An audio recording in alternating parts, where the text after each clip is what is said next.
Before we start today's episode of the I'm F.I.N.E podcast, we want to make sure to thank our partners at Trio. Don't wait. Be ready and connect with Trio.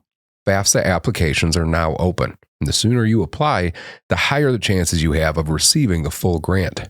The Trio staff at Governor State University are the perfect people to help.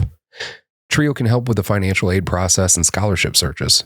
Trio can also provide fee waivers for admissions applications, assist with the admission application processes, online tutoring, help with the GED referrals, and provide payments for the GED test.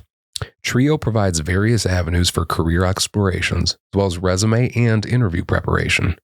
Trio can also help you understand and complete your FAFSA application. If you are ready to take the next step on your educational journey, contact Trio at 708-235-3352 for more information, or visit their website at www.govst.edu/TRIOEOC.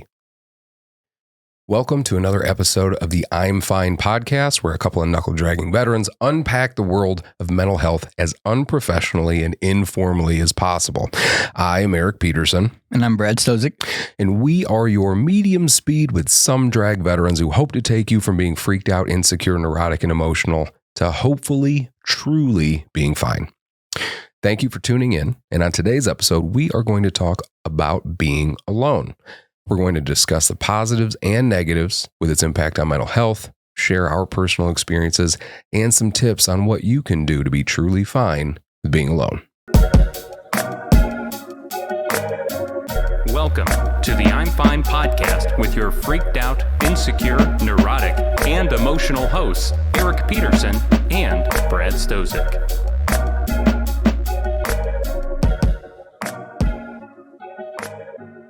We're recording. I made sure. All right, good. I checked everything. That's good. We're doing it. Woohoo! It's like it's been how many episodes? We finally got it figured out, maybe? We definitely don't have it figured out, but No, not even we're getting close. there. Still fucking up. We're getting close. You said how far are we out from 100 videos? Less than 50, I'm pretty sure. Yeah. It's really cool, man. Yeah, It's been really fun. it has been. And it's been really cool to watch and like interact with our subscribers, the people that reach out in the community that are listening to the podcast. So it really feels really good. Yeah. And we got some feedback recently from one of our listeners, veteran, who said that he listened over the weekend. He was in a spot and he listened to one of our podcast episodes and made him feel better. I assume because he's just like, these guys are fucking idiots. But how could you not feel better after listening to us? These guys. It's like watching Teen Mom. And he told, what? How? Well, no, because like I used to watch Teen Mom and used to be like, man, I'm glad that they're not me. Yeah. Right? Like, I'm glad that's not me. Yeah. People listen to us and they're like, well, I'm glad I'm not them. Yeah. That's what I see. Like, they're just watching this. Yeah. Gosh. Yeah, probably. But we made them feel better. Yeah. That's nice. Yeah. I like that. Yeah, man, this has been a lot of fun. And we've learned a lot. We've been learning a lot how to work together. We are trying different things in some of the episodes because, as we've discussed before, with your visual impairment, sometimes social cues are way harder to pick up on. And so it's like trying to figure out when it's time for you to talk, me to talk. And then you were making like all of these hand and arm signals about when I should know that Brad wants to talk. Yep. Would you be able to recreate that now that we're recording? Sure. I was doing baseball signs. Okay. You know, the like touch the nose, cross the chest, forearm, a little bit of these. That's not a baseball. No, joke's on you. I learned that from a baseball one. coach. Every time you want to talk, you have to go through that whole sequence. Touch the nose, arm. You didn't do it, so I'm going to keep talking because you didn't fucking do it. I'm going to wait for you to do it every time. So this episode's about being alone. I thought about this episode because of, honestly, when I was talking to that vet who said that, you know, he listened to an episode, he started feeling better. And I was like, fuck, yeah, I get, you know, we were talking. I was like, I understand what that feels like, you know, to be alone. Like I felt like that. And then I was just like, it would be cool. We have not done an episode digging into what it feels like to be alone. And I think a lot of people go through it, especially during fucking COVID. The veteran community definitely deals with it. We're going to talk about both being alone and isolation. There's like a little bit of difference between the two. But yeah, I thought it was a good idea. And you said that you have no experience with it whatsoever. Never. I'm not ever. Just everywhere you go, you just feel like you belong everywhere. Yep. That's a great fucking, that's bizarre. Actually. So I, before we did anything with it, I wanted to at least define it. And I know it should go without saying, but still, I like to look up a definition and put that in there. And sometimes it kind of inspires some thoughts from me. And so this definition came from nia.nih.gov, which is the National Institute for Aging, I guess. So according to them, they said loneliness is the distressing feeling of being alone or being separated. Social isolation is the lack of social contacts and having few people to interact with on a regular basis. So yeah, they're definitely related, maybe some little differences. Now, when it comes to being alone, there are pros and there are cons. There's quite a bit more cons, I think, especially with the long-term stuff. And so I wanted to get into this just a little bit. So some of the cons that I found, and this is according to that same website. So if you are socially isolated or feeling lonely, it can put your physical and mental health at risk. Adults who are lonely or socially isolated are typically less healthy, have longer hospital stays, are readmitted to the hospital more often, and are more likely to die earlier than those with meaningful and supportive social connections. So some social isolation and loneliness risks. So some things that are associated with higher risks, social isolation and loneliness also are associated with higher risks for the following: high blood pressure, heart disease, obesity, weakened immune function, anxiety, depression, cognitive declines, dementia, Alzheimer's disease, death. It's always fucking weird when death is like, you can do this, but you might fucking die. I feel like that's with everything. Everything. Every commercial, like everyone's so happy in the commercials, at least, you know? Well, because they're always fucking kayaking. They're always kayaking or fishing. Or seem to be like jumping off of like into water. Yeah. And if it's a commercial for women, they're like always playing tennis and doing yoga. That's true. So people who are lonely or socially isolated may also get too little exercise, drink too much, smoke too much, don't sleep very well. And all of that can also further increase the risk of serious health conditions. People who are lonely experience emotional pain. Losing a sense of connection and community can change the way that a person sees the entire world. Someone experiencing chronic loneliness may feel threatened and mistrustful of others. So yeah, like losing a sense of connection, changing the way that you see the world. Yeah, that's 100% true. I was watching another podcast recently. It was Theo Vaughn. And he had, what's the name of that famous motivational guy? You know what I'm talking about? Big dude, Tony Robbins. You're not familiar with Tony Robbins? No, I would have never got that. He is like a big motivational speaker. And he is one of the few, in my opinion, that I feel seems like it comes from a fucking genuine place. Yeah. But he was talking to Theo Vaughn, the comedian Theo Vaughn, and they did an experiment, if you will. And Tony goes, okay, so take a look around the room. This doesn't work on you, Brad.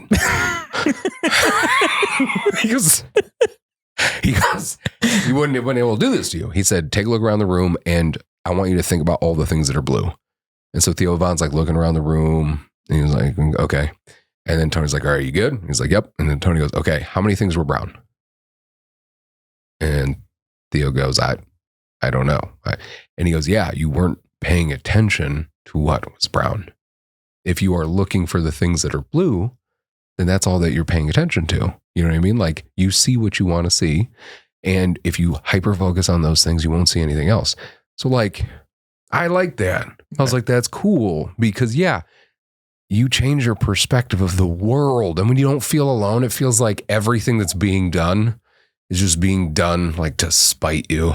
You know what I mean? You just like, you feel fucking miserable and you feel like everything's a personal attack and people are judging you and like blah, blah, blah. You just get down in this super deep, dark hole in your own fucking head that nobody outside of you really maybe did anything to do, but you just go there in your head. Yeah. You know what I'm saying? Oh, yeah.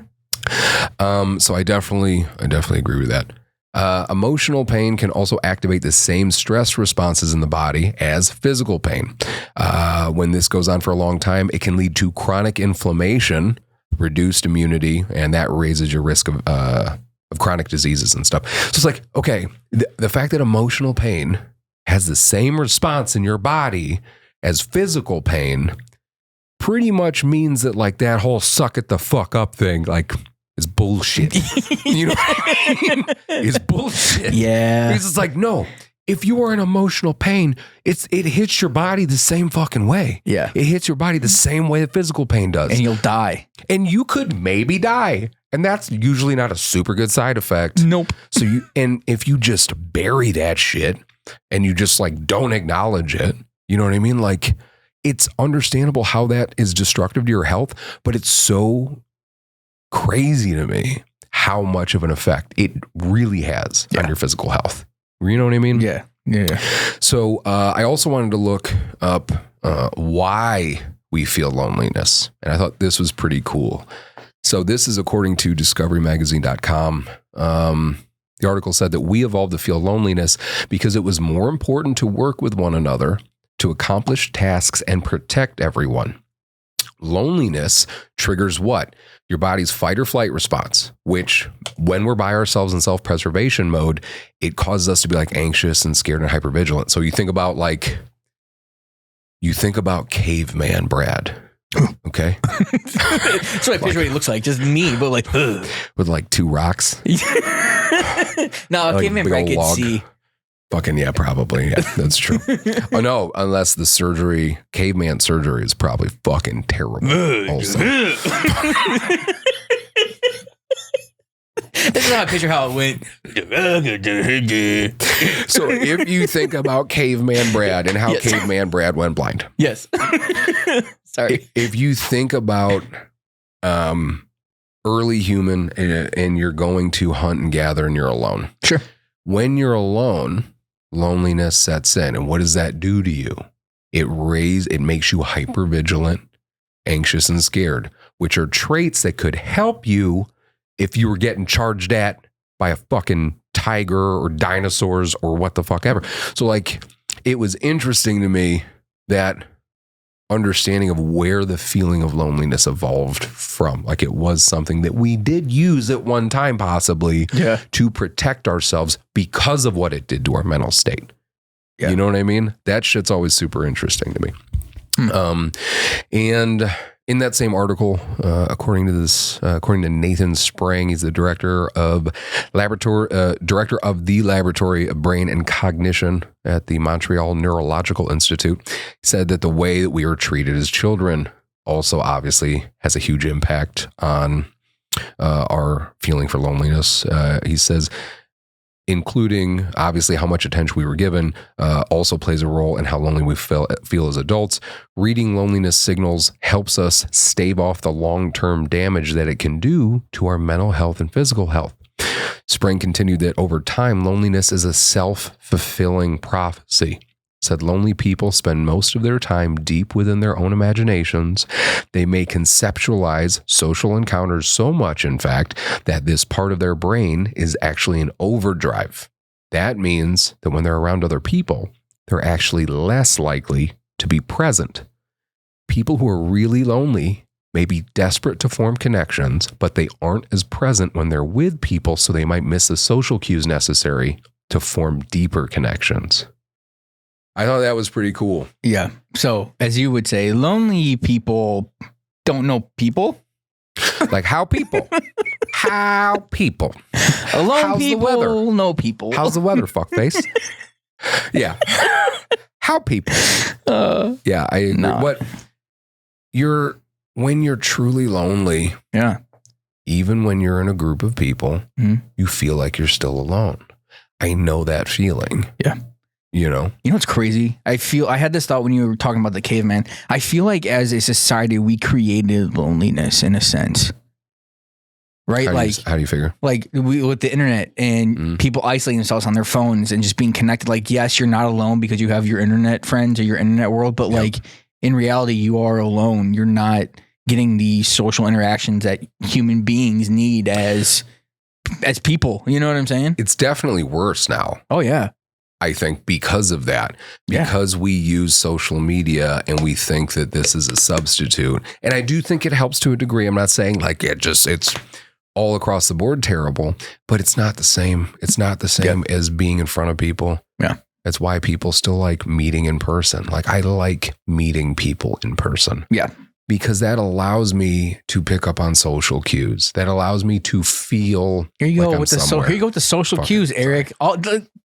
Come on. You see what I'm doing right now? No.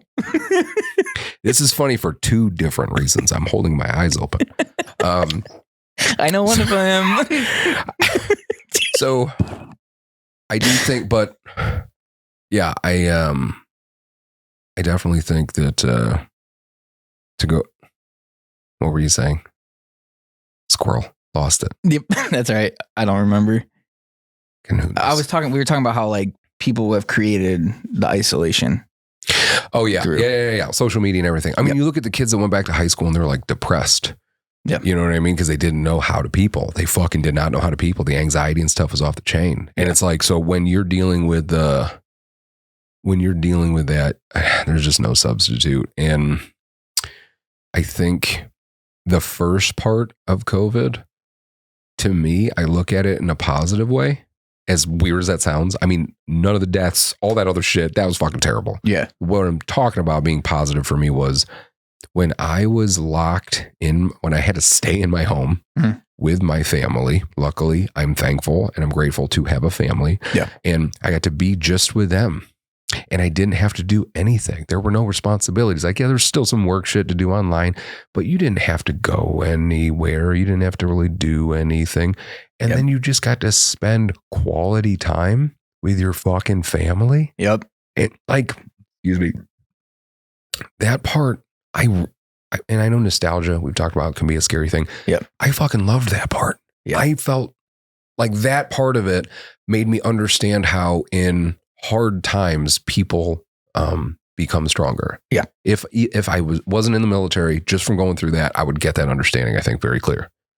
Yeah. But as time went on, that's when I think it became harder.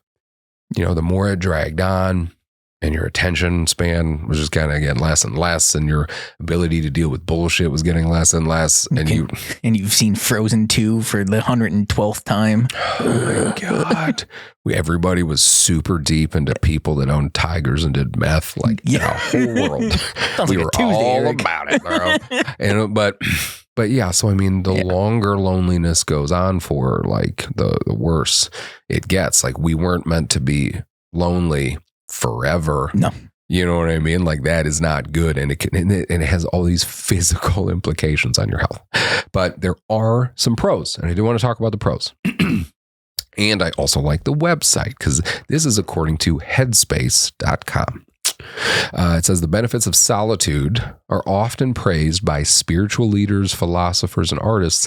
And in a recent study, 85% of adults said it's important to them to spend some time completely alone. Right off the bat, fucking yes. Right? What? Right on the abso-fucking-lutely. Yes. You talk to any dad. Yeah. Any dad. Yes. Hey, what do you want to do? I want to go sit in a room by myself and just breathe slowly and watch the fucking bears or whatever. You know what I mean? Yeah. Like, that's what a little bit of alone time, 100%. Do you watch Bluey? Yeah. Popular cartoon for kids on Disney. I think it's funny. It's pretty good. Yeah. There was there was an episode of Bluey where the whole premise was the mom needed like 20 fucking minutes. That was the whole show. Yeah. Just leave her alone for 20 minutes. You just needed to be alone for just a little bit. So I understand that, right? You know that does feel good in a short period of time, Yes. when, like, just for a little bit. Yeah. So yeah, I mean, I understand the high amount of adults, the high percentage that says it's important to them to spend some time alone. So what exactly goes on in our minds when we're alone, and why do so many people both crave and fear solitude? According to the same article, the brain is always on. And that was said by Dr. Marcus Rachel, who is the professor of radiology and neurology at Washington University. He actually said the brain is running at about 95% of its maximum capacity most of the time. According to the article, Marines actually run their brain at about 10% maximum most of the time. Also very interesting. 5% split between killing and crayons. Very interesting. Interesting part of that article. Thank you, Dr. Rachel. Also, well played, sir. Thank you. Being left truly alone with our thoughts can be very uncomfortable and stressful. So this again leads into the cons relatively quickly. And this was some more studies about the cons that I thought were really interesting. So in one study, hold on, sorry, I lost my place. Here we go.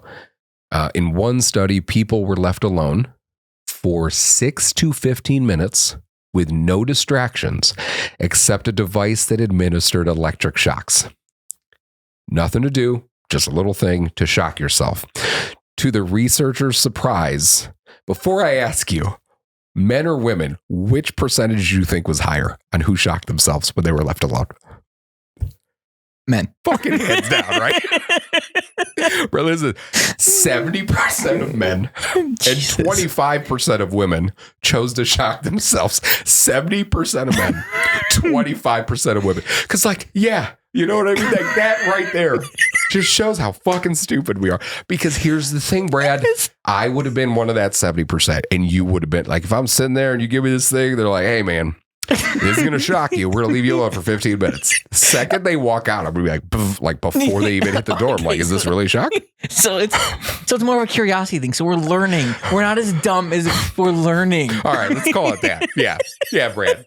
We'll fucking call it that. We're learning. We're fucking shocking ourselves 3 times more than the women are. You know what I mean? Like, I was so not surprised when I read that article. No, that's not surprising at all. In another version of the study, participants were told to sit alone in their home with their thoughts for 10 to 15 minutes.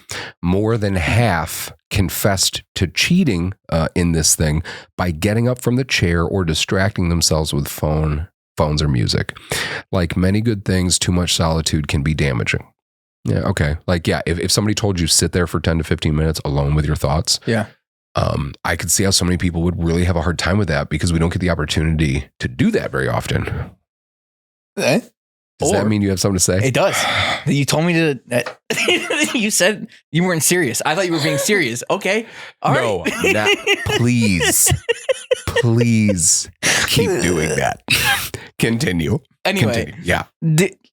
You're talking about being alone, dude. That's what meditation is.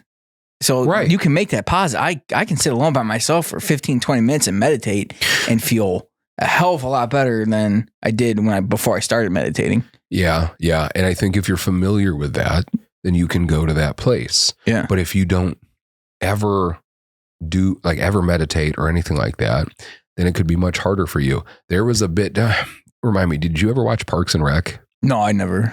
Do you understand the concept of some of the characters? Like Ron Swanson was this like super masculine, manly dude. Yes. Well, so this episode had Ron. So this like super, like the epitome of what stereotypical masculinity, I think, in a positive way would look like would be Ron Swanson. Yep. There's this other guy named Chris Traeger who is more of like a progressive type of guy. And so Chris takes Ron to go meditate, and Chris is sitting there and he's meditating, like he's doing the whole fucking thing. And Ron just stands there with his eyes open. He doesn't even move. And he's also meditating. And then like Chris gets up and he like snapped his fingers, and Ron was in a trance because he was like meditating so hard. But it was just like, no, he goes, and Ron was just like, meditating is easy. It's just not thinking about anything. Just standing there, not thinking about anything. Yeah. That was such a funny bit to me because so many people have a hard time doing that. And that's the big reason why I love float tanks. Because when you are in a float tank, like I cannot kind of preach that enough, I guess, in my opinion. You know, when you're in a float tank and doing complete sensory deprivation, you are alone. You feel alone. You're floating. And the water temperature is the same as the air. So you can't really tell where you're at. You just know that you're floating. And there's no lights. It's pitch black. No stimuli at all.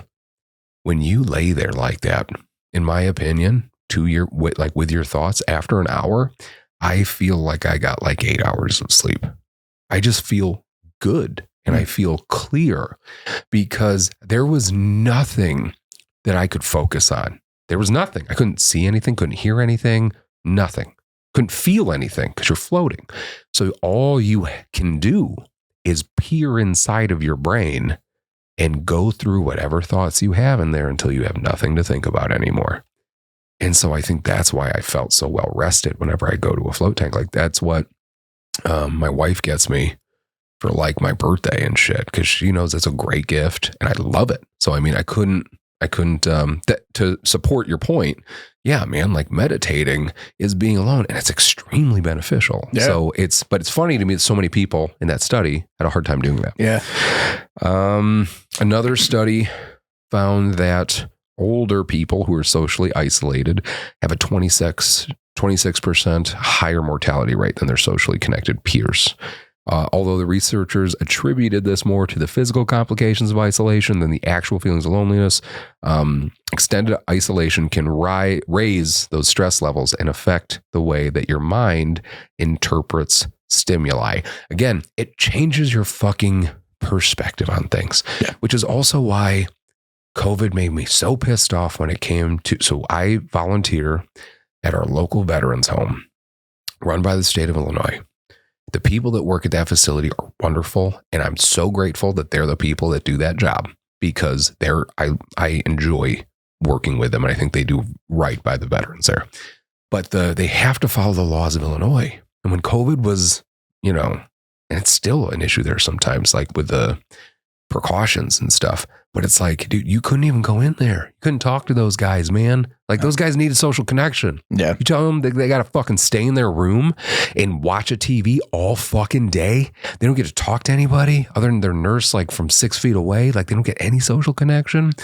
And the veterans home told us, they were like, yeah, morale's really low. And so we put the word out. We got hearts. We got a bunch of people in the community to like cut out hearts and write really cool messages on them and shit, just like motivational shit. You know what I mean? Because it fucking probably sucks sitting in your room all day and you have no idea when you're going to get to leave. You don't get to see your family anymore. Like, oh my God. And so I was asking the veterans home, like, hey, can I bring these hearts there? And can we put them up on the walls, on the windows? So we'll be on the outside of the building. We'll put them up there. And, excuse me. I would need some help because it's a big place. And they were like, well, we can't have a bunch of people walking around the grounds. And I was like, okay, what if it's just me then?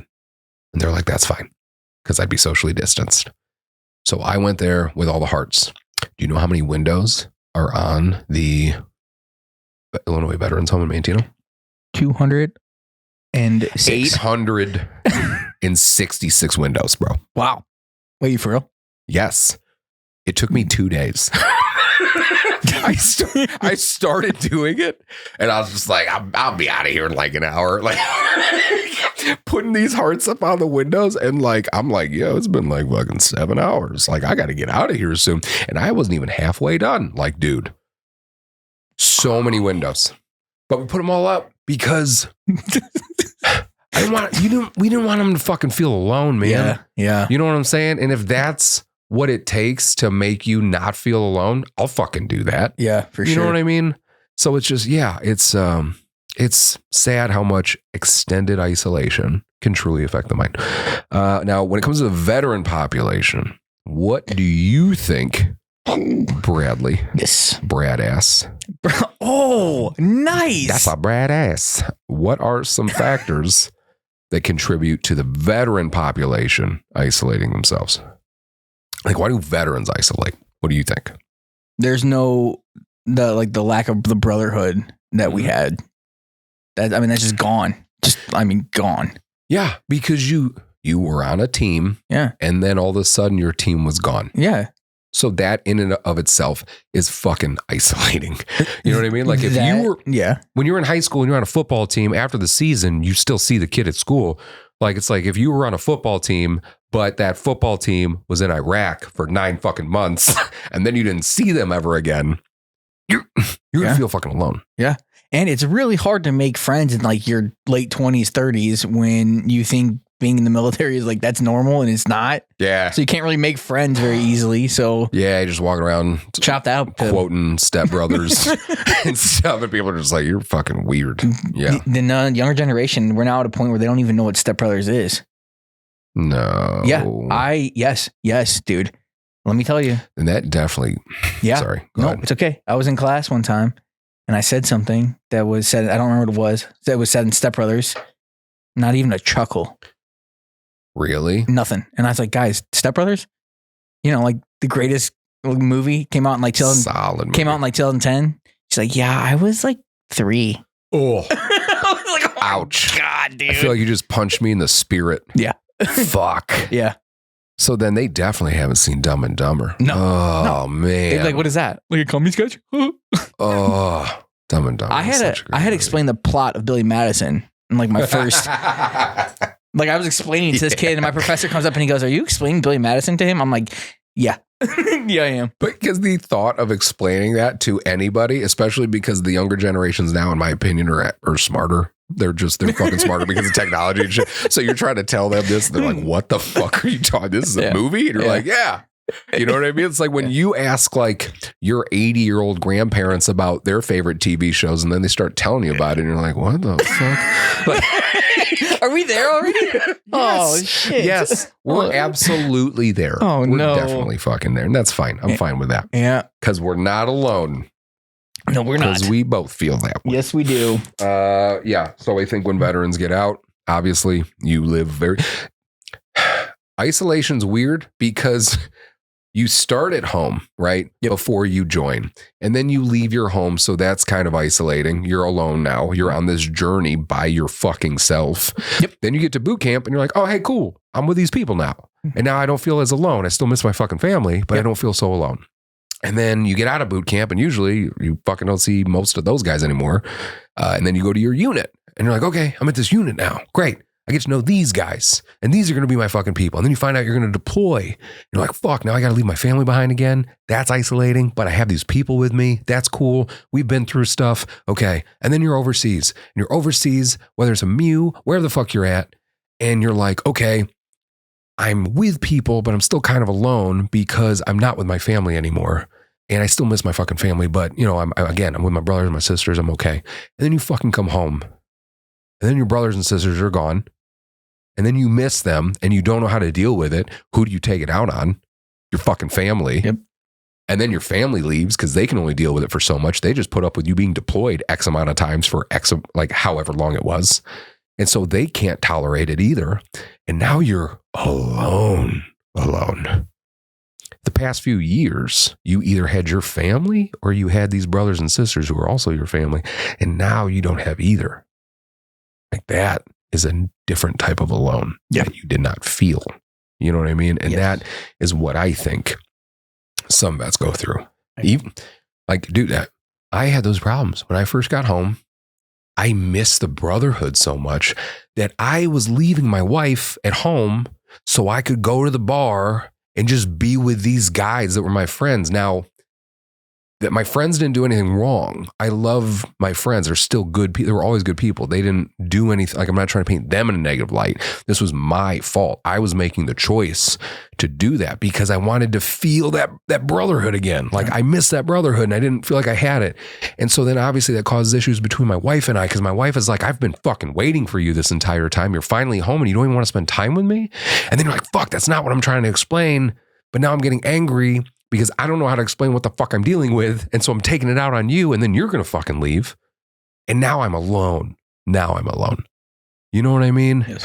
And how many times do you have to do that before you just start self-destructing? And you're just like, you know what? Fuck it. I don't even deserve to not be alone. I'm just going to stay alone for fucking ever. Yep. You know what I mean? Yep. Like, when did you feel most alone? Like in the military or just in general? Period. Oh, man, period. Probably after losing my vision. But then I love that your fucking reaction is you laugh after that, dude. That's why you always win. I'm not joking, bro. Fuck yeah. Because I always feel like people assume that I'm just gonna go there, but I'm genuinely sitting thinking when did I feel alone? Yeah. Huh. Yeah. Because it's a part of my life now. It's because that's one thing I always respect you a lot for. By the way, is that ability to fucking do that. But continue. Well, thank you. Please. Yep. Well, keep complimenting, please. Yeah. What do you got? That was it. Oh. Everything else sucks. Oh. No. Hey. That's fine. If I can get that one thing that I took something really shitty and made it not so shitty, and I got great fucking hair, I win, dude. You got great hair, and like I said, your fucking mind is so strong that I've asked you before to talk about a time that you've dealt with adversity, and you're just like, you're really thinking about it. Yeah, I really am. And to me, that means that you're the fact that you don't even sort of try to make being visually impaired an excuse.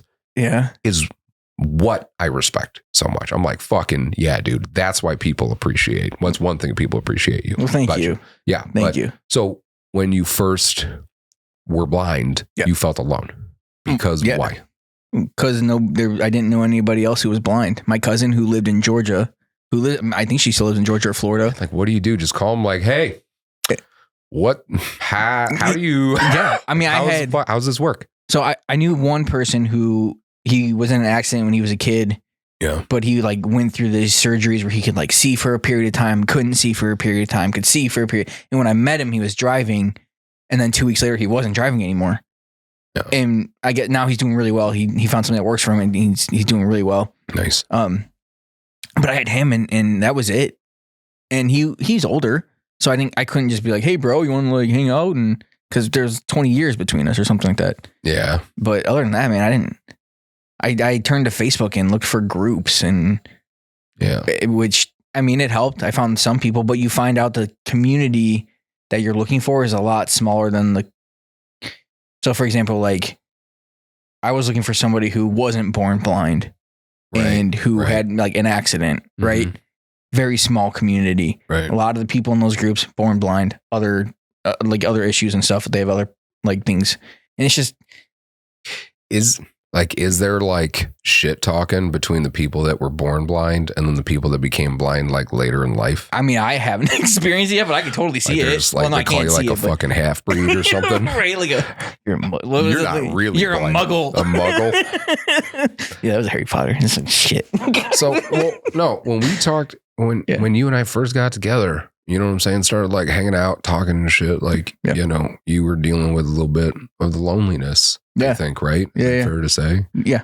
Yeah, man. And because you were going through something. You were surrounded by your family who loves you and you love them. You have your friends. You had everything else that you had from before, but you still felt alone because you were going through something and you didn't feel like anybody else understood. Yeah. That is also what I dealt with. I'm not trying to take away draw parallels, but when I got home from deploying, I've explained this story before and I explained it so many times, but I deployed 6 times. And then my wife was like, hey, can you not fucking do that anymore? Can you just be home? Because, we've been together. We want a family. And then I came home, but I missed that. I missed the brotherhood. I obviously love my wife. I love my family. I have amazing friends. I have the support here, but I wanted to go. I just wanted to leave again. And then so I worked in executive protection and I wasn't here. I was in another state and I did that for a year. And my wife was just like, come on. You need to come home because she feels alone. She feels alone because I've been gone this entire fucking time. And then I'm like, okay. And then I take a job as a PI and I'm in an airport. Like I said before, 3 to 4 days out of the week. I was always traveling, Oh, it's in another city. And it was because at that point when I took the job being a PI, I didn't want to work with anybody. Like there were jobs between, small jobs in between where I'd like try to get a job somewhere. Like I worked in an office for a little bit, warehouse as a bouncer, a personal trainer. Like I did a little bit of all that shit. But like I just never felt like I belonged in that environment. I was around these people. And I'm not saying that these were bad people either. I just didn't feel like I belonged there. And my whole thing in my head was like, okay, well, if I can't be with my fucking brothers where I've been for the past few years, and I can't live in this environment, I can't work in this type of environment, then I just need to work alone. And so that's a big part of why I wanted to be a private investigator, is I just wanted to be alone. And again, short term, it's fine. But like long term, as I was being a PI, like so if you're unfamiliar, like honestly, when it comes to being a private investigator, if you're doing surveillance, you're going to be sitting out there. If you're a halfway decent investigator, in my opinion, you're at least going to be out there for 8 hours, at least. Might be 10, 12. I've been out there as long as 16. Sometimes obviously people do like stakeouts for days, but I never did that. But like, you do that for like, days, a few days here and there. It's not bad. You're like, fuck, I'm listening to audiobooks. It's a closed environment, not a lot of stimuli. I get to think to myself, this is peaceful. And like my van, I took really good care of my van and it was in pretty good shape. Like I had a set up in the back of my fucking van. That's really I got a van. It was creepy. I got a van. When I pulled up to get my oil change, whenever I get my oil change, I have to look at the guys and be like, hey guys, I know how this shit looks. Because everything was blacked out. I had screens, or I had curtains covering everything because I ran a monitor and a camera. I'm doing surveillance. And you're going to see the light from everything. So I have to make sure that everything is like black the fuck out.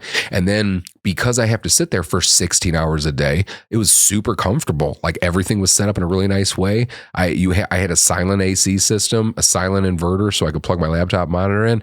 So when they open up the back of it, you're just like, I had a guy ask me before, he's like, do you fucking shoot porn? And I go, I am so appreciative that you looked at me and that's the conclusion you came to. Thank you. Because the other conclusion you could have came to would have been a way more awkward conversation somehow than this fucking conversation. And you got to be careful. And like, bro, there was one time I was doing surveillance. I'm getting off on a tangent. One time I was doing surveillance and I pulled up, and when I would get to my sites, it would be like 4 a.m, right? Like it's before you wake up. I got in a good position, and it's not like the movies. You don't fucking sit in front of the person's fucking house with a camera. You know what I'm saying? Like with a really big like lens. Seat. Yeah, you don't fucking do that. Dang it. But the sun came up, and I realized I was next to a park, and I was like, "Ooh, not a good look for me, bro. I gotta move." I would move, and I would always let the cops know if I was in the area. Yeah, like professional courtesy, just so they know. You know what I mean? Yeah. And so they would be familiar, but it's not a good look when you're in a fucking surveillance van by a park at all. So I was like, oh, that would happen every once in a while. Actually, it will happen that one time. Then I made fucking sure. That happened a handful of once. No, I fucking so gross, weirdo. But, so. Doing the surveillance and everything like that. I liked being alone. But as time went on, like I would do 2-week trips across like Pennsylvania, and I would start in like Philly, and then I would make my way back. And so every night I'm in like a new fucking hotel. You know what I mean? The only relationship I have that's in person is with whoever the front desk attendant is. And so what happens when you travel for work a lot, at least to me, you start to go to bars when you're traveling. Why? Because you fucking feel alone. Like, you might not think that. Like, maybe you're telling yourself, like, this is what I want to do. And maybe it is what you want to do. And great. But that wasn't what I wanted to do. I wanted to be home with my wife, my family, my friends. Yeah. But I felt alone. And I knew that I didn't feel like I belonged back home. And so I just wanted to go to a bar, sit there, sip on a beer, and just feel like I'm a part of something. You know what I mean? That's how I felt. I do know what you mean. Yeah? Yeah. So it took a lot for me to get over that. And it took a suicide of a fucking teammate to kind of shake me and be like, yo, bro, fucking, we need to do something about this. Yeah. You can't keep running. Whatever the fuck you're running from, you got to stop running from it. I'm like, fuck. So, I mean, and also for me, like, you grew up with 2 sisters? 2 sisters, yeah. I was an only child. And there's so many fucking stereotypes out there about only children. That's me. I don't know any. Yes, you do. What are they? I don't really. You tell me. I really don't know. Don't. Well, they said like the spoiled brat one. That's the only one. Spoiled one's big. It's the only one that I really know. Is there more? Just that they're weird. Well, yeah, fucking like weird. Yeah. But like, so I mean, dude, I've met you. You're weird. I'm fucking definitely weird. I am definitely weird. So, but I think that like I don't think I was spoiled. If I was spoiled, it was honestly with like love and attention because I was the only child. But I mean, my parents both worked a lot. My entire fucking life they were working. My mom was in a warehouse most of the time. My dad worked like 3rd shift at the post office. So they were just working their asses off. But I always had a meal. I had my own room. Like everything was good. I'm thankful. Who were you going to share a room with, Eric? You were the only child. Fucking white people, bro. In other countries, everybody sleeps in the same room, bro. Oh, my bad. I'm sorry. It's all right. It's all right. Well, you led with, hey, I was the only child, but I had my own room. This episode has been brought to you in part by white people. When I went to the Philippines, bro, like you open up every room and it's like there's another family in this room. There's like 30 people in this room. Like you think about how other families in other countries are. And like, yes, some people have different bedrooms, kids from the parents, but it's not like that everywhere. Right. And you know, I'm just saying we didn't have a lot. We had enough. I don't want to make it sound like I was like living in the land of fucking Oliver Twist. You know what I mean? Like, yes, it was okay. Yeah, no, I get you. But I had so much time being alone that I got used to it. And because, like I said before, I've been like the only Asian kid, you know, most of my childhood, I associated attention with being negative. So I was an only child, alone most of the time, and I didn't really want attention. So I feel like I am creative. Like I do think I'm creative. I love being creative as a kid. And when I was alone, I would, like my mom would take me to Aldi. And we'd go to Aldi. And when you were a kid and you went to Aldi, what did you do? You got boxes. Because you were going to make some shit when you got home. And so I would get a ton of boxes and I would build race cars. I built a vending machine once because I thought that I could trick my dad into giving me actual money in my cardboard vending machine. I was like 6 or something. Nice. Like I had this box and I drew like Pepsi on it. And then I grabbed a Pepsi out of the fridge. Yeah. And then I just like got inside of it and I fucking waddled over to my dad. And fucking pop right down. And I'm just like just hitting the side of it until he looks. And my dad's like, oh, there's a vending machine in the living room. Puts $1 in it. I'm like, fuck, dumbass. Like, got him. I'm so smart. No, I would do shit like that. Weren't you like 17 when you did that? It was like a week ago. He's never going to know. I actually just did this past weekend when my dad came over for dinner. I just did it right in front of the front door. It's like, all right, Eric, here's another $1. Jesus. No, but like I used to do shit like that. Yeah. And I found that I found some joy. Yeah. And maybe not even joy is the right word. Maybe safety. Maybe that's a better word. I found safety in being alone. And so that was my relationship to it. Going into the military as an only child, I went from having no brothers and sisters to having like 40 overnight. You know what I mean? Yep. So that's a very weird experience. But yeah, so I mean, I don't know if it was a good thing or a bad thing being alone as a kid. I feel like I didn't get many deficiencies from it other than like socially awkwardness. Yeah. You know what I mean? Other than that, I think for the most part, I enjoyed it. Yeah. Yeah. But having siblings isn't all that great either, because I was the only boy. Oh, yeah. My dad was the only boy with 3 girls. Yeah. So, and on where the people that we hung out with on our street, the only other kids was 3 girls. So I was one of 6, but I was the only boy. Yeah. So I kind of felt alone. Yeah. Did you? I mean, so what did you do? You would play with them. Yeah, I would play them, but when I didn't, I would either just be in my room and I would make my own games. Yeah, and just play my own shit. To a degree, being alone again, that's the good part of being alone. Like it enforces creativity.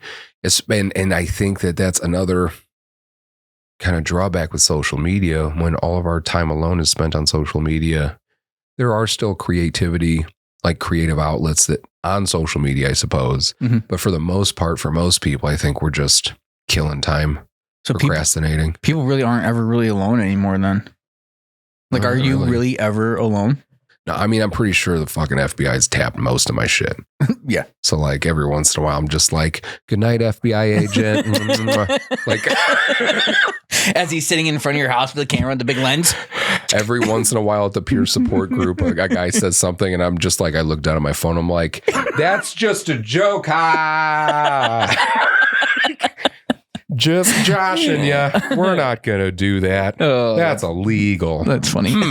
Anyway, but no. So yeah, I think that I understand why there's so much good and bad, but everything that I saw for the most part, being lonely, short term, not a bad thing. No. But isolating yourself long term, not so fucking good. So what are some ways, healthy ways, that we can deal with isolation and loneliness, Bradley? Suck it the fuck up. Yeah, stop being a bitch. No. Best mental health podcast ever. Yeah. Suck it up. No, like realistically, and I know it's way, way, way easier said than done, but I think once you truly accept something for how it is and stop trying to change it because it's not going to change, and you don't hyper focus on that one thing that happened and you don't let it define you. And I'm not talking about being blind. No, that's not what I'm talking about. I know. I'm talking about something else that happened to me. No, but like for real, like you can't let something define you as a person. And that took me a long time to figure out. It took me a couple years to figure out. Not a long time. It takes a lot of people a fucking long time to figure out. And some people I don't think ever fucking figure that out. Yeah. Because it's easy to do that. And again, your perspective shifts, right? And so when you start guilting yourself and you start making yourself fucking feel bad about something and it's not fair for you, then all of a sudden the world gets a little more gray. I feel like, you know what I mean? Like colors just aren't as fucking bright because you're just in a shitty mood. You're a piece of shit. It just starts going downhill super fucking fast. Or colors aren't as bright because you go blind. Yeah. Did we talk about the t-shirt? So the t-shirt idea. Yes. Is going to be Brad on the shirt. And it's going to say the I'm F.I.N.E podcast. I have a little change up that I thought about a second. Okay, we should have a vote. The one that I said and the one you said. We should have a vote and then see what people. If you can, remind me at the end of this episode, and we will put both of our ideas out there. Perfect. What are some other healthy ways other than understanding that you need to accept it, which is easier said than done? Yep. Like, what are some other ways you can deal with loneliness and isolation? Well, peer support groups. Yep. Go to, like I think on the last episode, go to AA. You might not be an alcoholic, but go meet some people. Just go be around other people that you know aren't going to judge you. Excuse me. Yep. And that are dealing with their own shit. Yep. Because if I'm dealing with my own shit, I'm probably too busy to fucking judge you. Yeah. In and of itself, much less if I'm a decent person. Yeah. Yes, I think connecting with other people or veterans through any sort of groups are good. Online communities, again, I don't know how I feel about it personally. What? I just want to say, I didn't mean to cut you off about the t-shirts. I just meant like we should say both of them and then we should have a vote. No, I'm glad that you did because I want to talk about it. I feel like when we're done so we can explain everything. So yes. No, you're good, dude. All right. Yep. But yeah, I'm like kind of 50-50 with the online communities. I was looking up some ideas, like looking up coping strategies online. Yep. And one of the articles that I found talked about getting an online robot companion to not feel lonely. And I was just like, no, that's weird. That sounds like the start of like the iRobot. If you fucking come over and I'm talking to my Roomba, like, bro, you need to call somebody. Like, I'm feeding him. And I'm just like crushing up like Doritos and I'm just like throwing them on the floor. Like, vacuum. Nah, man. And I don't disagree with articles often. Yeah. I agree with that. You need to talk to a human being. Yeah. But sometimes, I don't know, dude, human beings are mean. Like, you ever talk to a nice one? You ever play Call of Duty? Bro, those 10-year-olds are ruthless. Yeah, they are. They are so mean. Terrible. Yeah, they are pretty mean. But I don't think that, I don't think artificial relationships, and what I'm saying could one day be very antiquated, outdated as far as my thinking on that. But I just feel like you need to talk to a human being. Yes. You know what I mean? Yes. To feel that connection, to not feel alone. You know, it's only what human beings and dogs. When you look into a dog's eyes, there's like an actual, I think it's a dopamine release, I think, in your brain and in the dog's brain, which is like, that doesn't happen with anything else. Like, it's a chemical improvement to how you feel because of looking into the eyes of another living thing. That's impressive to me. So I didn't agree with that. I do agree with seeking professional help through therapy or counseling. It's never a bad fucking idea. Talked about it before. You go see a fucking personal trainer if you want to go work out. Like, why wouldn't you go see pretty much the same thing for your brain? Like, yeah, go talk to somebody, talk to a professional. Engaging in hobbies and activities that promote social connection is another good one. We talked about volunteering a lot. You know, if you feel alone and you want to get out, volunteering again is like one of the best ththings to do, in my opinion. Again, I'm going to bring up like Sleep in Heavenly Peace because you're out there. Sleep in Heavenly Peace builds beds for kids. They're an amazing organization. I've given them shout outs before. I'm going to give them another one, especially Tim Zidek, who runs our chapter. And one of our veterans, Kristen Rubio, helps out with the social media stuff, which is very cool, you know? And so Sleep in Heavenly Peace, you're building beds for kids. And so if you felt alone, you go to an event like a bed build, you're not forced to feel like you have to make conversation with people. Like, if you're just focused on what you're doing, you can just saw wood, sand, stain, whatever. And like, you're a part of something. You feel that group and you're all doing the same thing. And that feels really nice. That reminds me most of the military, where you are with a bunch of other people doing the same thing. In my opinion, no matter how hard a task is, if you have a bunch of people doing that same task together, it's easier. It feels easier. You know what I mean? And it's fun. And things aren't so negative. Sorry. In retrospect, in hindsight, it's fun. Sometimes. Sure, yeah. Sometimes it's fun. You ever had a mop rain? It's not that fun. I had one of my guys was told to shovel ashes out of a fire pit and throw them over a chain link fence into the wind. And this is on a fob in fucking Afghanistan. I walked outside and saw him doing it. And I was like, yo, his last name was Williams. I was like, yo, Will, what are you doing? He was like, First Sergeant told me to do it. And I was like, okay. Didn't even question it. First Sergeant told you to do it. You better fucking do it. Throw that ash over that chain link fence and let it blow back in your face. But I would have done the same thing. If the First Sergeant told you to do it, probably going to do it. Yeah. So yeah, doing activities like that. I don't know how I got from volunteering to throwing ashes over the fence. But yeah, those things promote social connection. Yep. For me, going to crowded events can be difficult. I think because I'm just overstimulated. It's harder when I have my kids with me because then I'm now even more hypervigilant because I'm worried about the safety of my kids. Whether it's necessary or not, doesn't fucking matter. It's how I fucking feel. Sure. And so I think the volunteering aspect, if you feel lonely and you need to get out, I think volunteering is a really nice stepping off point to doing something positive, feeling good about yourself because you're doing something good, and also being around other people doing the same thing. That's why I think volunteering is good. Any other thoughts about some other positive activities you could do to promote like social connections? Join a bowling league. Hell yeah. Any sport, anything like that. Yeah. Like beer league, softball. Yeah. I got a lot of friends that are in bowling leagues, softball, any of that stuff. And yeah, that's cool because again, you have a team and you get together and you get to do this thing that hopefully you're decent at and you get to have fun doing. You know what I mean? Like, yeah, I think that's huge. What are you fucking smiling about? I was just imagining myself being a part of the softball team. Oh, I can still be on the team. Might get a couple of walks. That's fine. That's all right.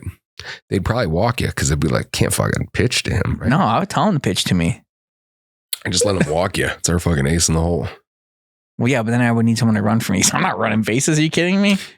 Yeah, that's fine. We played. Come on. We were up in Chicago for the road home softball tournament. Were you there? I wasn't there, but I did have. I thought you were there. I had a T-shirt. I have a T-shirt from it. That's right. Yeah. And we had.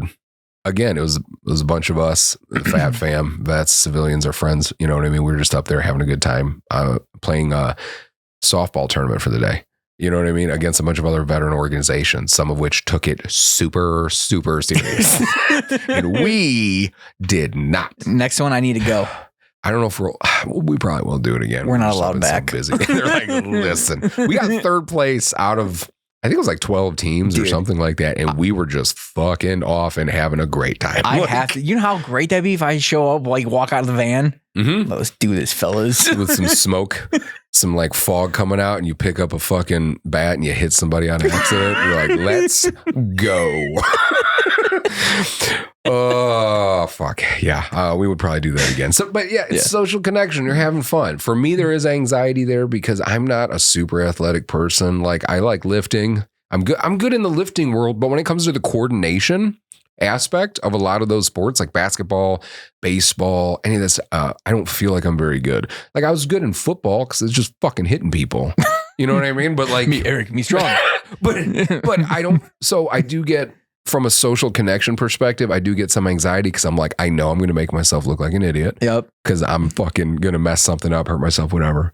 But it's still a good idea to be a part of a sports team of any kind to do something like that. I don't think you can hurt yourself in bowling, Eric. Challenge accepted. I guarantee. I'll fucking Google it. You're going to drop a ball on your toe or something. You people have hurt themselves. How many times people come back with a bowling ball and let go? Yeah, you're right. Take a motherfucker out. You're right. I mean? You're right. But I don't know. I'm trying to think of anything else that I think would be a really cool thing to promote social connection. So if you're lucky and you live in a really cool small town type of area, or just doesn't have to be a small town, I guess. I like the small town life, but just an area that really a community that takes care of itself. It's cool because like we live in Manteno. Manteno takes care of itself. They do cool things for the community where they have like movies in the park.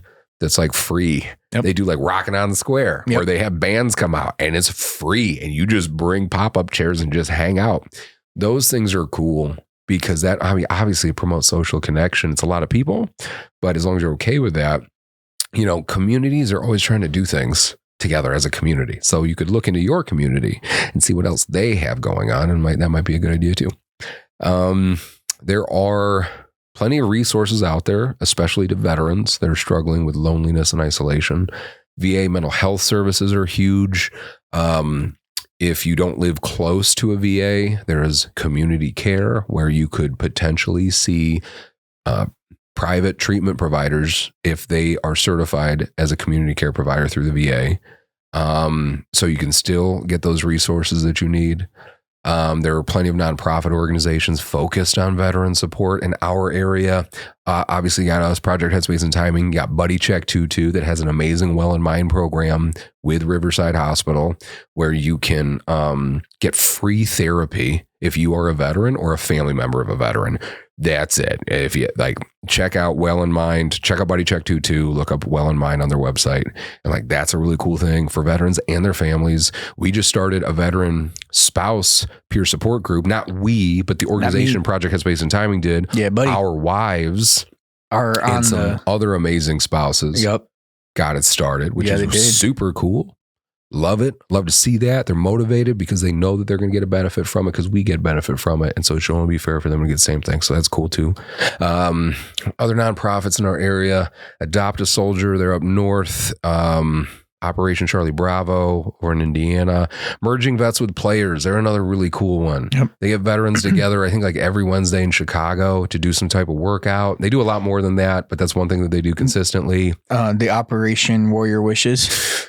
Operation Warrior Wishes. They're a good one too. Operation Warrior Wishes is amazing. Yep. Craig is the best. Dude, shout out to Craig. He's awesome. Oh my God. He's always great. You can get free tickets if you're a veteran or you know a veteran that would benefit going to any game. Like he has tickets to almost anything. They have tickets to almost anything. Yep. You can reach out, nominate a veteran, and they would get like 4 tickets. They can go see a Bulls game, soccer, the Chicago Fire, like against baseball games.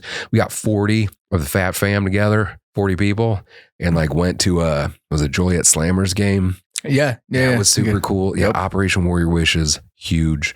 Wounded Warrior, obviously they're a staple. They're huge. VFWs and Legions. You know, some people, I think it's a case-by-case basis because sometimes people have a bad experience. I know some vets that have had bad experiences. I've had good ones. Mantino, post 755, solid. Love that one. I've never had a bad experience there. Shabance, their post is 408. They're another amazing one. Like you go to those places and you feel like you have support. You know what I mean? So do not discount all the different organizations in your area that might be there to help you deal with your loneliness. And also remember the crisis line 988. So you can call that civilian veteran. There's a different option if you're a veteran. I believe it's one. Another really cool option. And you can also text. I don't know the number. I don't think you text 988 and I do not know the number, but I can get that. If you need it, just let me know. Other than that, do you have any other tips? Anything that I've forgot? No, just the t-shirt thing. And then I don't know, did you have anything else you wanted to mention? Well, I wanted to say, in your perspective, do you have any advice for any family members, friends, or other people on how to support a veteran that they might have in their life that feels alone? Like, what do you think the civilian side could do to help a veteran in their lives? I think just listen.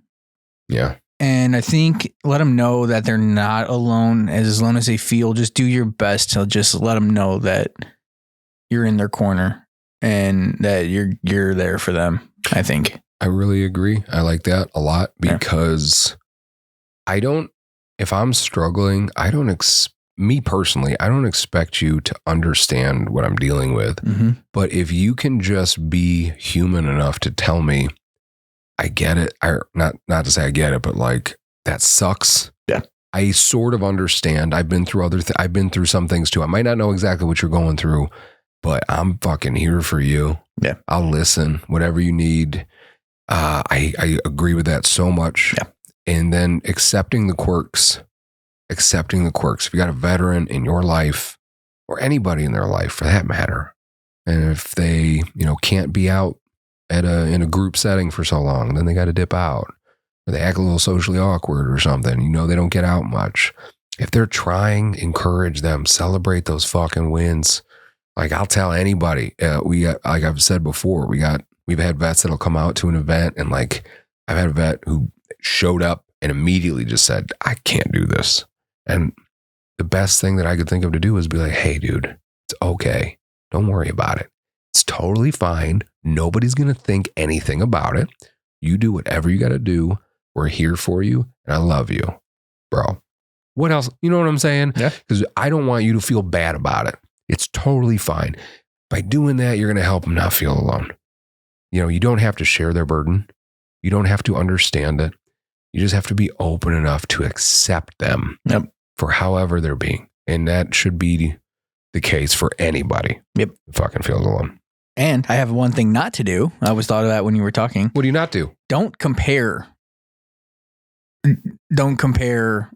your life to what happened to me. Like you have your struggles, I have mine. It's not the same. Just because you can't see when you take your glasses off doesn't mean you know what it's like to be blind. Bro, put your glasses back on. You know what I'm saying? Yeah. Like, sometimes I've had people come like, if I take my contacts out. I understand that. Yeah. Don't compare. It's hard Because some people, and I'm guilty of this, I did this earlier on this episode. Did you? I'll draw a parallel. Yeah, I was like, Jesus, man. All right. No, I'll draw parallels because I'm like, I want you to know that I'm trying to understand. Sure. And I think I have gone through something that would make me understand your mindset with this, even if I don't understand the specific thing. And I'll try to draw parallels to show you that you're not alone. But because of my ineffective ability to communicate, it could make you feel more alone. That's fair. But the difference is your parallel makes sense, right? Because you like lead up to it and their parallel is just like, oh man, glasses, I can't see. I turn the light out every night. I know what it feels like, Brad. Yeah. All right. Hey. You feel for that light switch? I'm like, fuck, this is how Brad feels. Yep. I know exactly how Brad feels. Yep. You know what I mean?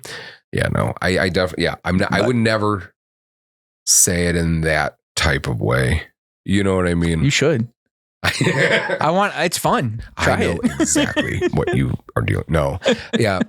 You have to be careful when you're trying to connect with somebody and make them not feel alone.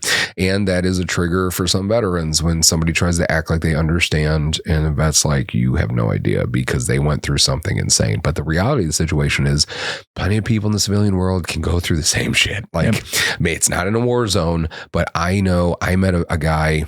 Listened to an episode of this podcast, which was cool. He was at like every major disaster in like the past 20 years.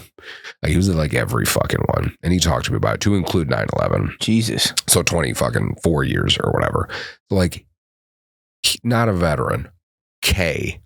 But got a real big asterisk there. Yeah. Like, that motherfucker went through some stuff. Yeah, he's seen dealt some with things. trauma, seen some things. Yeah. Like, that's why I also get frustrated with some veterans that are like, there's no way civilians could understand. I'm like, well, there's some that fucking might be able to understand. Do they pout like that too? But again, it's such a wide spectrum of experiences. Like, I've talked about that story of a veteran that was returning fire and then a dead child was found the next day. No, nobody understands that. You know what I'm saying? Unless that exact same situation happened to you. And unfortunately, it's happened to more than one veteran that I know. But like, to try to, when those veterans, when somebody went through something like that gets mad because somebody tried to draw parallels, I'm like, I get it. You know what I mean? Because it's not like I got a flat tire once. I know what it feels like to hit an IED. You're like, what the fuck? Yeah. You know what I mean? Yeah. So I understand what you're saying. Or I have a blind dog. I get it. I got a blind dog. I think he's blind. We'll wear sunglasses. I just assumed. So I think those are good tips. If you are a family member or a friend of a veteran and you're not sure how else to support them, reach out to your local organizations. We work with a lot of family members. Like I said, Buddy Check 22, go to your local Veterans Assistance Commission, ask them for a list of nonprofits in your area. There's a lot of support out there. According to GuideStar.org, last time I checked, there's like 46,000 nonprofits that work with the veteran community. So if you are a veteran or know a veteran that might need some support, there's probably an organization out there that is catered to do exactly whatever the fuck they need. You just got to do some digging to find it. So other than that, if you are facing loneliness, if you listening are facing loneliness and isolation, just make sure that you reach out for help and understand that as hard as it is, if you feel alone, if you are able to be vulnerable enough to just try to reach out, you'll find that there's other people that feel the same way that you feel. And if that's the case, then you know you're not alone. And that's a step in the right direction. You got to reach out. You have to reach out. So other than that, Bradford, you got anything else? Nope.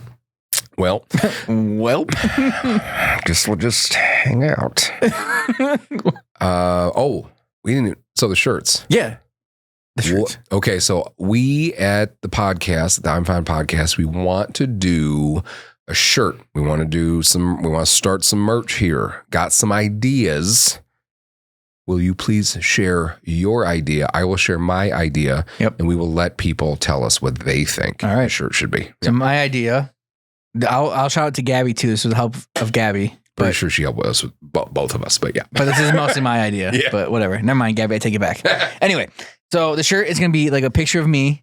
I don't know if it's going to be like a silhouette, but it's going to have the cane, the hat, the glasses, and underneath it, because I tend to say this quite a bit, you all sound hideous to me. It's idea one. And then on the back, obviously, the podcast, 172nd best podcast in Cambodia. 172nd best mental health podcast yes. in Cambodia. Yep. So that's my idea. Solid. Yeah. My idea, picture. Okay. I want you to, if you can see and you're listening, I want you to close your eyes. You're a dick. I want you to picture this. It's Brad, and he's got his stick, and he's hitting me on accident with the stick. Okay, just smashing me in the face, and it says, "Fighting the unseen battles, so you don't have to." The I'm F.I.N.E podcast. I'll fucking wear that shirt. I'll buy that. I'll make that shirt one shirt just for me. Can you make two? Yes. Thanks. I think if you want my shirt, we're going to put it out there and we're going to see. I want to hear what people think. I would wear both shirts. I would also wear both shirts. Yes, that's true. So we have to figure out. So those are the two ideas. We'd love to do one. Let us know what you think. Please send a video. Blink once for Brad. Blink twice for Eric. And Brad is going to be watching all those videos and tallying the votes. Correct. That's how we got our president. Yep. It's like, yeah, that's probably a vote for him. Is that a half a blink? What was that? I don't know. It's all the same.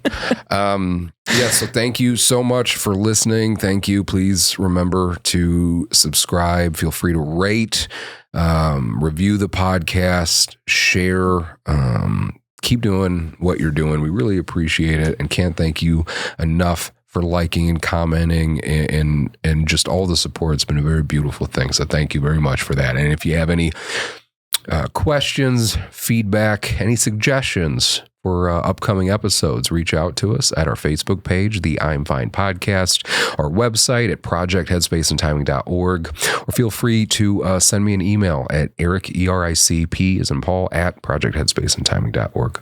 So until then, this has been the I'm F.I.N.E podcast, the 172nd best mental health podcast in Cambodia, fighting the unseen battles, so you don't have to. I'm going to end every episode like that. That's a great way. Blind man approved.